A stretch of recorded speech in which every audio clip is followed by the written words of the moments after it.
ఆ మోహనిద్ర నుండి జాగృతమై తనని తాను పరమాత్ముని అంశగా తెలుసుకోవడమే ఆత్మ యొక్క కర్తవ్యం, ఉద్దేశ్యం. అదే జీవన కార్యం.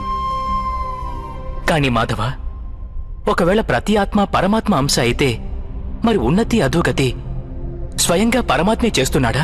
బురదలో పడిన రత్నం ఏ విధంగా ప్రకాశించదో అదే విధంగా ప్రకృతిలోని 24 పదార్థాల నుండి వేరైన ఆత్మ అది ఒక పరమాత్మ అంశే అనే సత్యాన్ని విస్మరిస్తుంది. ఆత్మలు ఎక్కువ శాతం తమ దేహాన్నే సర్వస్వంగా భావిస్తాయి. తాము దేహానికి భిన్నమని అవి తెలుసుకోలేకపోతాయి. శరీరానికి కలిగే సుఖం, దుఃఖం, రుచి, వాసన ఇత్యాది అనుభవాలను అవి తమ అనుభవాలని భావిస్తుంటాయి.